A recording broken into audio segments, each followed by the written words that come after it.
Tamil Nadu chamber of commerce and industry 102 வருட பாரம்பரியம் மிக்க ஒரு அமைப்பு. வருடம் அவங்களோட 9 ஆர்கனைசேஷன்ஸ் இருக்கு. அது ஒரு அமைப்பு தான் எக்ஸ்போர்ட் ப்ரொமோஷன் சென்டர். வருடம் அவங்க கடந்த 15 ஆண்டுகளாக ஒவ்வொரு வருடமும் 10 முதல் ஃபர்ஸ்ட் டைம் எக்ஸ்போர்ட்டர்ஸ் அவார்டு கொடுக்குறாங்க. அவங்க கொடுத்து எக்ஸ்போர்ட்டர்ஸ்க்கு ஊக்குவிக்கிறாங்க. நாட்டில் வந்து எக்ஸ்போர்ட்ஸ் எவ்வளவு முக்கியங்கிறது நம்ம எல்லாத்துக்குமே தெரியும். 1991-92 export balance of payment crisis அப்ப நம்மளோட அந்நிய செலாவணி சில வாரங்களுக்கு மட்டுமே இம்போர்ட் பண்ற அளவுக்கு தான் இருந்தது. அந்த அளவுக்கு குரூஷியலானது அந்நிய செலாவணி. அந்த அந்நிய செலாவணி ஈட்டுறதுக்கு வந்து எக்ஸ்போர்ட்டர்ஸ் ரொம்ப அவசியம். இந்த எக்ஸ்போர்ட்டர்ஸ் என்கரேஜ் பண்ற மாதிரி ஒரு ஈகோ சிஸ்டமாக இந்த Tamil Nadu chamber of commerce and industry இருக்கு. அவங்களுக்கு மனமார்ந்த பாராட்டுகளை தெரிவித்துக் கொள்கிறேன். ஒரு சிறு அமைப்பே இப்படி ஒரு எக்ஸ்போர்ட்டர்ஸை ஊக்குவிக்கிறாங்கன்னா ஒரு அரசு நினைச்சா கண்டிப்பா இன்னும் பல மடங்கு பல ஆயிரக்கணக்கான எக்ஸ்போர்ட்டர்ஸை உருவாக்கி அந்நிய செலாவணி ஈட்ட முடியும். அது நாட்டுக்கு வந்து ஒரு பெரிய உறுதுணையா இருக்கும். அரசு வந்து தமிழக அரசாங்கம் போதிய அளவில் இந்த எக்ஸ்போர்ட்டர்ஸை ஊக்குவிக்கிறாங்கன்னா அது கண்டிப்பாக இல்லைன்னு தான் சொல்லணும். அது மட்டும் இல்லாம தென் தமிழகத்துல அந்த அளவுக்கு இண்டஸ்ட்ரீஸ்லாம் இது வரைக்கும் கண்டிப்பா இல்லை. சார், இப்ப நீங்க மேடையில பேசும்போது கூட நீங்க தாவேக ஆட்சிக்கு வந்தா கண்டிப்பா இவங்களுக்கெல்லாம் நான் அதுக்காக உறுதுணையா இருப்பேன் அப்படின்னு எந்த அளவுக்கு நீங்க அப்படி இருப்பீங்க சார்? கண்டிப்பாக வந்து அதுக்கான எங்களோட தேர்தல் அறிக்கையில இருக்கும்.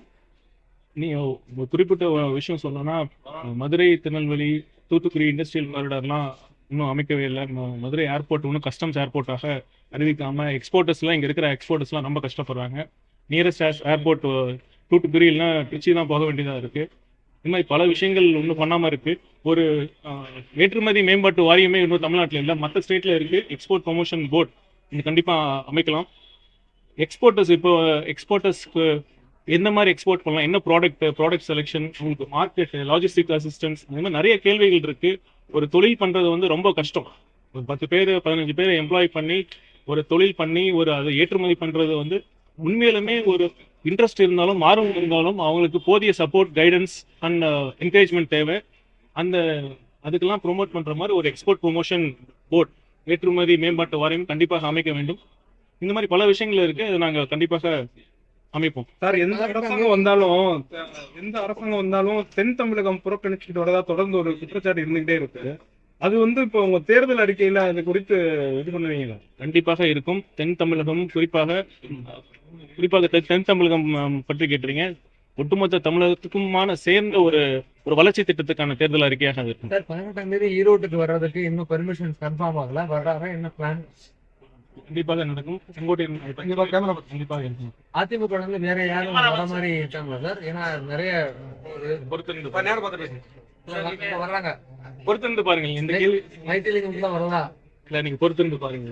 சார், இப்போ எல்லா கட்சியுமே கூட்டணி அமைச்சிருக்கு. தாவிக கூட்டணி வர கட்சியில அமைப்பாங்க. இதுவரை எந்த கட்சியும் தாவிகாவோட கூட்டணிக்கு வர மாதிரி தெரியும். அரசியல் கட்சியை வந்து அவ்வளவு லேசா எடை போடாதீங்க. அவங்களுக்கு தெரியும் எப்போ வரணும், எப்ப எந்த கட்சியோட சேரணுங்கிறது. அதனால கண்டிப்பா அவங்க வந்து உரிய நேரத்துல பண்ற விவகாரத்துல தாவேகோட ஸ்டாண்ட் என்ன? அது நேற்றைய எங்க இணை பொதுச் செயலர் சிடி நிர்மல்குமார் அவர் சொல்லிட்டாரு. செங்கோட்டையன் இப்பதான் வந்திருக்காரு, முக்கிய பொறுப்பு கொடுத்துருக்காங்க. அடுத்து கூட்டணி பேசுறதுக்கு எல்லாமே ஆரம்பத்துக்கு 10 ஆண்டு காலமா வந்து விஜய் கூட முக்கியத்துவம் கொடுக்கலான்ற மாதிரி பேச்சுவார்த்தைக்காக ஒரு குழு அமைக்க வேண்டும் என்று நடந்த மாவட்ட செயலாளர்கள் மற்றும் நிர்வாக குழு கூட்டத்தில் வந்து முடிவு எடுக்கப்பட்டது. ஒரு குழு அமைக்கப்படும். சார், பிஜேபியோட கண்டிப்பா நீங்க கூட்டணி அமைக்கப்படாதான் சமூக ஊடகங்கள்லாம் வைரலா பரவி பிஜேபி கூட கூட்டணி. ஆமா, யாரு அப்படி சொல்றாங்க? சமூகங்களை வைரலா வந்து எங்க நிலைப்பாடுல வந்து நாங்க ரொம்ப தெளிவா இருக்கோம். கொள்கை எதிரியோட இந்த காலத்திலும் கூட்டணியோ மறைமுகமான ஒரு அண்டர்ஸ்டாண்டிங்கோ எதுவுமே இருக்காது. செய்திகளை உடனுக்குடன் தெரிந்து கொள்ள கீழ்கண்ட கேபிள் மற்றும் டிடிஹெச் நெட்வொர்க்குகளில் எம்நாடு செய்தி தொலைக்காட்சியை காணுங்கள். பாதகம் செய்பவரை கண்டால் நாம் பயம் கொள்ளலாகாது பாப்பா. மோதி மிதித்து விடு பாப்பா, அவர் முகத்தில் உமிழ்ந்து விடு பாப்பா. அண்மை செய்திகளை உடனுக்குடன் தெரிந்து கொள்ள இணைந்திருங்கள் எம்நாடு தொலைக்காட்சியுடன்.